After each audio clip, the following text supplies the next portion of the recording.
اللہ الرحمن الرحیم۔ آج ہمارا موضوع ہے سحری کا بیان اور افطاری کے متعلق چند باتیں۔ سب سے پہلے حضور علیہ السلام نے فرمایا کہ سحری ضرور کھایا کرو کیونکہ سحری کے اندر برکت ہے۔ پھر حضور علیہ السلام نے فرمایا کہ سحری کھانے والوں پر اللہ اور اس کے فرشتے رحمت نازل فرماتے ہیں۔ تو کتنی بڑی فضیلت ہے کہ کھائی اپنے لیے سحری ہے اور اللہ اور اس کے فرشتے رحمت نازل فرماتے ہیں۔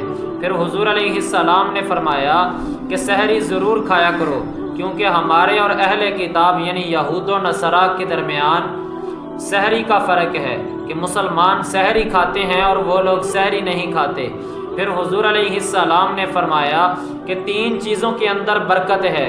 پہلے نمبر پر جماعت کے اندر برکت ہے، پھر سرید کے اندر برکت ہے اور تیسرے نمبر پر سحری کے کھانے کے اندر برکت ہے۔ پھر حضور علیہ السلام نے فرمایا کہ سحری کھا کر روزہ پر قوت حاصل کرو، یعنی کہ سحری کھانے سے انسان کو دن کے اندر روزہ بھی کم لگتا ہے۔ پھر حضور علیہ السلام جب کسی صحابی رسول کو سحری کی دعوت دیتے تو فرماتے کہ آؤ بھائی برکت کا کھانا کھا لیں، تو برکت کے کھانے کے ساتھ حضور علیہ السلام تشبیہ دیا کرتے تھے۔ تو اسی طرح سحری کھا کر روزہ رکھنا سنت عمل ہے۔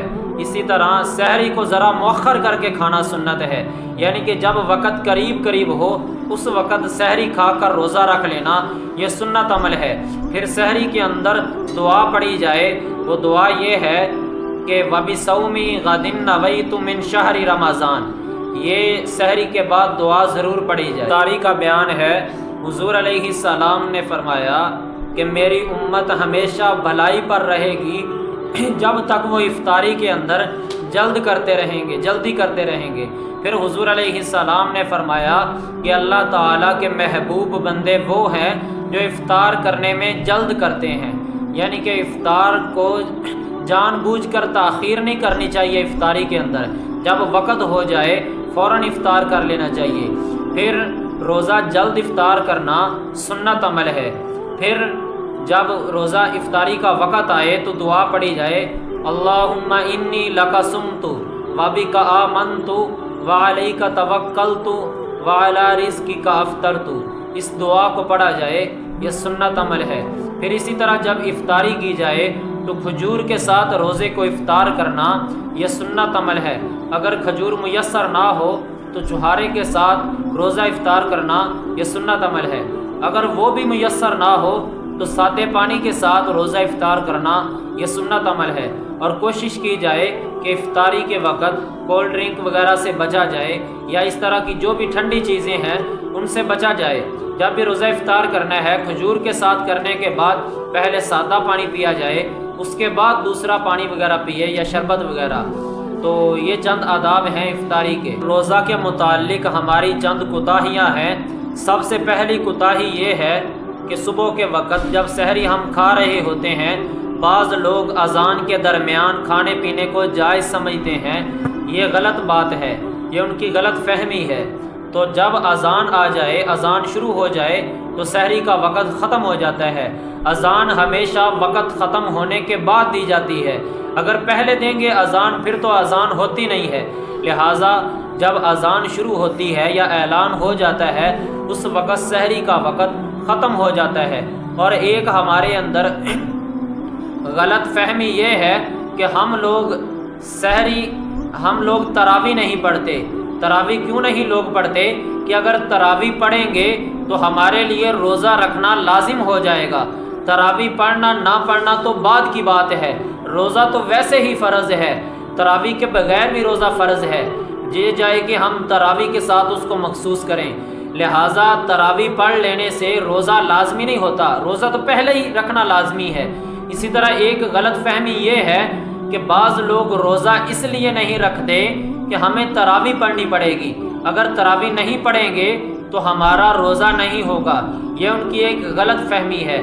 حالانکہ تراویح ایک الگ چیز ہے، الگ فضیلت والی بات ہے، اور روزہ ایک الگ چیز ہے، دونوں کا الگ الگ اجر ہے اور دونوں کو چھوڑنے والا گناہگار ہوگا۔ اسی طرح لوگوں کے درمیان ایک جھوٹی حدیث چلتی ہے، وہ جھوٹی حدیث یہ ہے کہ بعض لوگ یہ میسیج پھیلاتے ہیں کہ جس نے سب سے پہلے رمضان المبارک کی خوشخبری دی یا رمضان المبارک کی خبر دوسروں تک پہنچائی اس پر جنت لازم ہو جاتی ہے یا جہنم سے وہ بچ جاتا ہے۔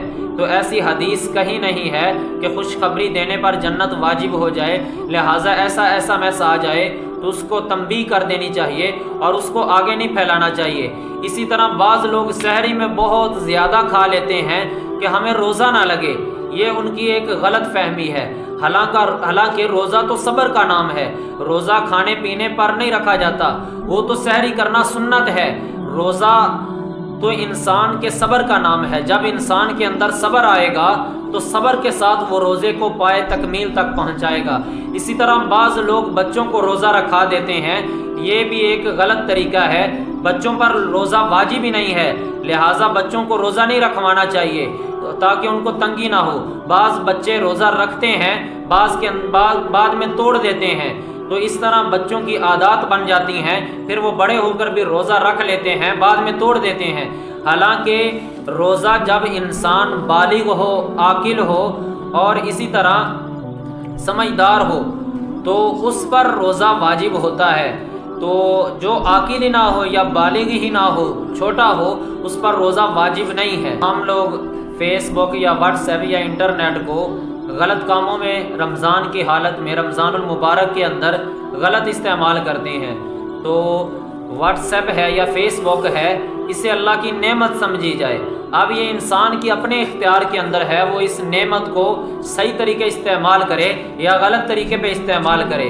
غلط طریقہ مثلاً گانے سینڈ کرنا، غلط بیہودہ باتیں سینڈ کرنا، عجیب قسم کی مزاحیہ یا فنی ویڈیو سینڈ کرنا، یہ انسان کے اپنے اوپر ہے۔